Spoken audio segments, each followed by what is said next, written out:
എന്താണ് biosphere reserve? 1971 യുനെസ്കോയുടെ മാൻ and biosphere programme വഴി നിലവിൽ വന്ന ഒരു പദ്ധതിയാണ് ബയോസ്ഫിയർ റിസർവ്. പ്രത്യേക പരിഗണന നൽകി വ്യത്യസ്ത ഇനം ജീവികളും സസ്യങ്ങളും ഉൾപ്പെടുന്ന ഒരു ഏരിയയെ അല്ലെങ്കിൽ ആവാസ വ്യവസ്ഥയെ സംരക്ഷിക്കുക എന്നതാണ് ഇതിലൂടെ ചെയ്യുന്നത്.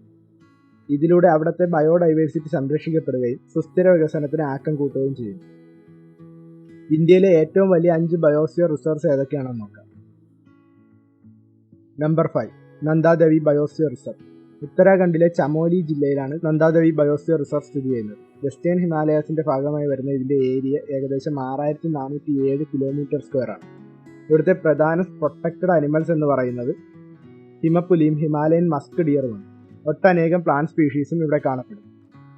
കൂടാതെ Asiatic black bear, Himalayan brown bear, Himalayan tahr എന്നിവയുടെയും വാസസ്ഥലം കൂടിയാണ്.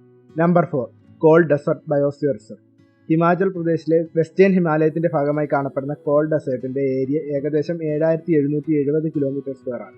ഈ ബയോസ്ഫിയർ റിസർവിലും സംരക്ഷിക്കപ്പെടുന്ന ജീവി ഹിമപ്പുലി തന്നെയാണ്. മുകളിൽ പറഞ്ഞവ രണ്ടും കോൾഡ് ബയോമിൽ പെടുന്ന ബയോസ്ഫിയർ റിസർവ് ആണ്. അതായത് ഹിമാലയൻ റീജിയൻ ആയതുകൊണ്ട് തന്നെ തണുത്ത കാലാവസ്ഥയോട് ഇഴകിച്ചേർന്ന് കഴിയുന്ന ജീവജാലങ്ങൾ മാത്രമേ ഇവിടെ കാണാറുള്ളൂ.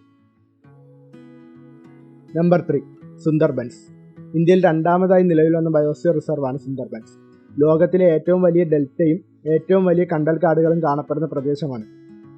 ഏകദേശം 9630 km² ഏരിയ ഉള്ള ഈ പ്രദേശം അക്വാട്ടിക് ഫൗണ കൊണ്ടും ടെറസ്ട്രിയൽ ഫൗണ കൊണ്ടും വൈവിധ്യമാണ്. എന്നാൽ ഇത് ഇന്ത്യയിൽ മാത്രമല്ല, ഇന്ത്യയിലും ബംഗ്ലാദേശിലുമായാണ് വ്യാപിച്ചു കിടക്കുന്നത്. അതിൽ 9630 km² അടങ്ങുന്ന ഭാഗമാണ് ഇന്ത്യയുടെ ബയോസ്ഫിയർ റിസർവിൽ ഉൾപ്പെടുന്നത്. ഡെൽറ്റ ഉണ്ടാകുന്നത് നദികളുടെ മണ്ണ് നിക്ഷേപം കാരണമാണ്. അതുകൊണ്ട് തന്നെ ഈ ബയോസ്ഫിയർ റിസർവിൽ ഒരുപാട് നദികളും ഒഴുകുന്നു.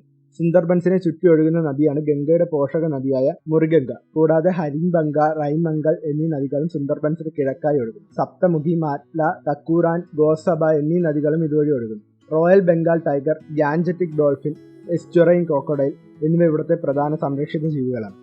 ഗംഗാ നദിയും ബ്രഹ്മപുത്ര നദിയും അവയുടെ പോഷക നദികളാലും നിർമ്മിക്കപ്പെടുന്നതിനാൽ ഗാൻജറ്റിക് ഡെൽറ്റ എന്നും അറിയപ്പെടുന്നു. കൂടാതെ കടുവകളെ കാണാൻ കഴിയുന്ന അല്ലെങ്കിൽ കടുവകൾ സ്വാഭാവികമായി ജീവിക്കുന്ന ലോകത്തിലെ ഒരേ ഒരു മാംഗ്രൂവ് എക്കോസിസ്റ്റം കൂടിയാണ് സുന്ദർബൻസ്.